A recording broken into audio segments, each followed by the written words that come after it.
오늘은 주택 임대업을 시작하면서 양도소득세, 거주주택의 양도소득세 정책이 어떻게 변화했는지 살펴보았습니다. 주의해야 할 사항은 무엇이고 자세히 알아보면서 주택 임대업을 고려하시는 분들은 반드시 끝까지 살펴보시길 바랍니다.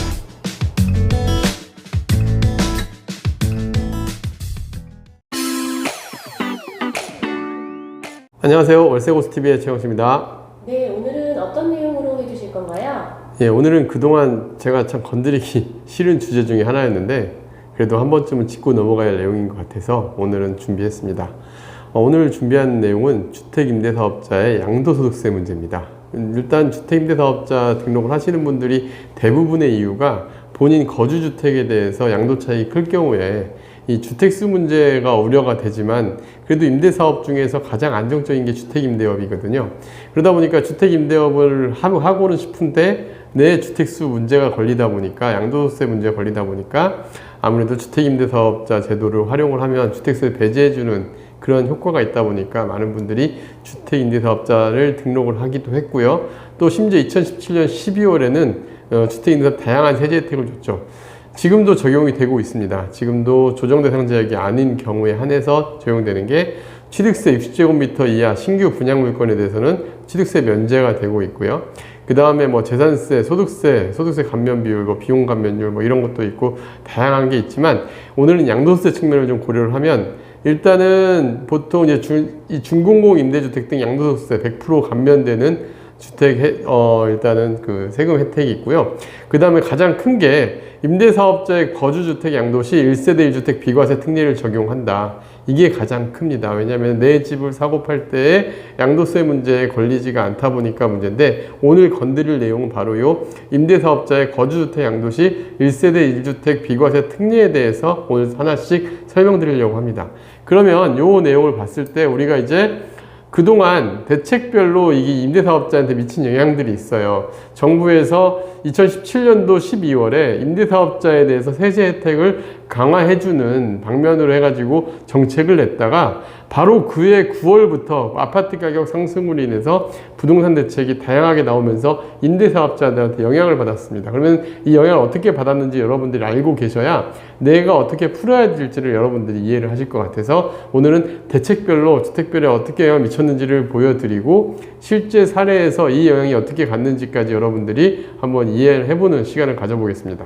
먼저 2018년 9월 13일 날 주택임대사업자 관련 대책에서 보면 1주택 이상자가 조정대상 지역에 새로 취득한 주택은 임대 등록 시에도 양도소득세 중과를 적용을 한다. 그리고 주택수 배제를 하지 않는다는 내용입니다. 그러니까 불과 9개월 만에 조정대상 지역이라는 개념을 집어넣고 이 조정대상 지역에 임대사업을 할 경우에는 기존 내가 보유한 주택까지도 이제 다주택자가 적용될 수 있다. 물론 2018년 9월 14일 이후로 신규 임대 등록한 주택보다 적용이 되긴 했습니다. 어쨌든 바로 이런 부분들이 우리가 적용이 되면서 일단 양도세 중과가 되면서 내 거주주택도 흔들리게 됐죠. 그러니까 정부 정책이 이렇게 바로 바뀌다 보니까 많은 분들 신뢰도도 좀 떨어지는 것도 정책 신뢰도 떨어지는 건 사실입니다. 근데 이 중에서 내가 이제 이용을 해야 되는 것들인데 그리고 이제 2019년 2월 12일 계속 아파트 가격이 오르다 보니까 정부에서도 계속 주택 정책을 세제를 강화하는 수밖에 없는 내용이 나왔는데 이제 주택임대사업자한테 가장 뼈저리게 다가오는 가장 아프게 다가오는 이 주요 내용 중에 하나가 2019년 2월 12일 날 시행된 시행령입니다. 이게 뭐냐면 임대사업자 거주주택 비과세 요건을 강화했는데 이 요건 강화된 내용이 어떤 거냐면은 임대사업자 거주택 비과세를 1회로 제한한다. 그러니까 한 번 비과세를 받으면 다음번에 내가 집을 매각을 할 때에는 비과세가 아닌 무조건 중과세는 적용을 안 받겠지만 임대사업자 등록된 주택이 있다 하더라도 다주택은 아니기 때문에 얘는 주택세 배제를 해주기 때문에 다주택은 아니겠지만 또 일반 1주택자 비과세, 그러니까 만약 임대사업자가 없다면 1주택만 보유하고 있다면 비과세를 계속 받을 수 있는데 임대사업자는 1회에 한해서만 양도소득세 비과세를 적용한다라는 거 우리가 정말 잘 유념해 둬야 돼요. 이것 때문에 제가 보기에 사고 치는 경우들도 많이 있었고 양도세 생각 안 했다가 양도세가 뭐 억대로 나오는 케이스도 봤고요. 그래서 이 부분을 오늘은 좀 짚고 넘어가야 될 것 같아요. 여러분들한테 좀 자세히 설명을 드려야 될 것 같아요. 그래서 뭐 양도세 비과세를 어떻게 받고 이런 거는 여러분들이 개인적으로 많이 알고 있을 거예요. 1주택 비과세에 대해서는. 그래서 이렇게 착각하시는 분들 계시죠. 나는 임대사업자 등록을 했기 때문에 주택세에서 빠져. 그러니까 내 거 1주택 매각을 할 때는 언제나 비과세를 받을 수 있을 거야 라고 생각하시는 분들이 계시는데, 시행령이 개정되면서 여러분들이 되게 어려졌다는 거 반드시 알고 계셔야 됩니다. 그리고 보시면 이제 2019년 2월 10일 시행령 발표 후에 주택임대차 거주주택 일과세 과세 여부를 한번 사례로 알아볼게요. 실제 저희 고객 사례인데, A 아파트를 2015년에 4억에 매수한 분이 이걸 2019년 5월에 5억 7천에 매도를 했습니다. 이때 비과세 당연히 받았겠죠. 그런데 2019년 5월 달에 이 집을 팔면서 이제 집을 좀 이제 자녀 교육이나 뭐 그다음에 새 아파트로 갈아타면서 5월 달에 9억에 다시 매수를 합니다. 자, 그리고 이분은 2017년도에 오피스텔 두 채를 사면서 월세를 받기 위해서 주택임대사업자 등록을 한 케이스죠.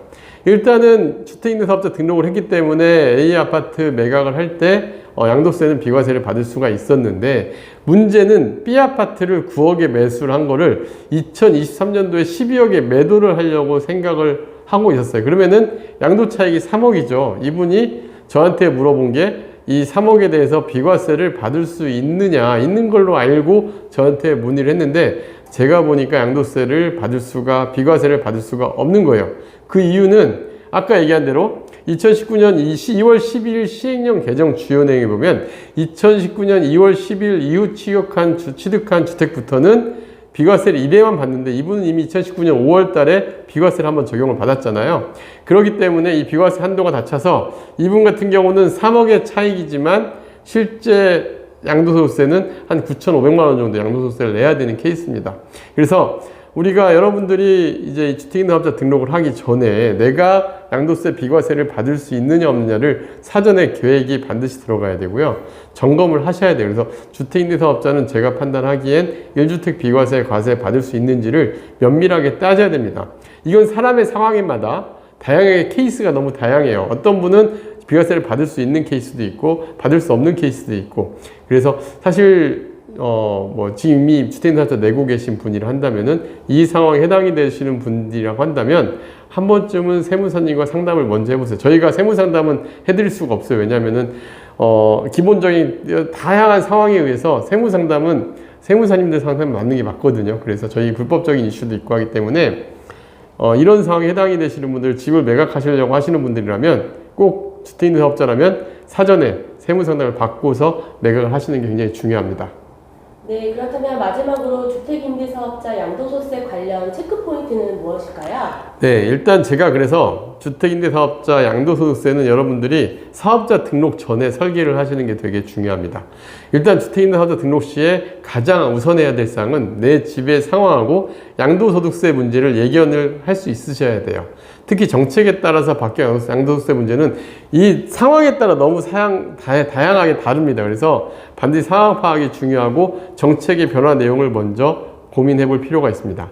그리고 이제 이런 분들은 주택임대사업자 등록하면 좋을 것 같아요. 현재 내 집을 1회 이상 매각할 계획이 없고 안정적인 노후 자금을 위해서 주택임대업을 생각하시는 경우에는 10년 이상 보유하는 장기주택 임대업이 단점도 있지만 5% 상한선이라든가 단점도 있지만 사실 주택수에서 배제해 주는 건 맞거든요. 주택수에서 배제해 주고 종부세나 소득세에서 경비율 처리해 주고 이런 부분들이 세금 혜택이 작다고 볼 수는 없습니다. 그래서 세금 혜택이 크고 물론 노후 준비를 하고 또 집을 현재 보유하고 있는데 한 번까지는 또 어차피 비과세가 되잖아요. 여러 번 이사를 하실 분이 아니라 한다면은 사실 주택임대사업자가 세금 혜택이 작다고 볼 수는 없습니다. 그래서 그런 경우에는 활용을 해도 좋을 것 같습니다. 그러니까 이건 좀 계획이 필요하겠죠.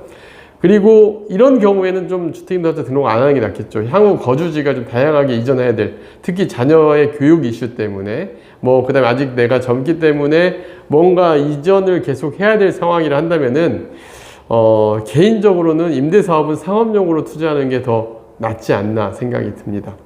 왜냐하면 양도세가 세액이 상당히 생각보다 크거든요. 그러다 보니까 어떤 경우에는 되게 리스크로 다가올 수도 있습니다. 그 다음에 2019년 2월 적용된 평생 비과세 1회 제한은 반드시 고려하셔야 돼요. 그래서 주택임대사업 전략을 세울 때 1회가 제한이 된다는 거 알고서 내가 염두에 두고 매각을 하는 게 중요합니다. 네, 다음 영상도 기대하겠습니다. 네, 감사합니다.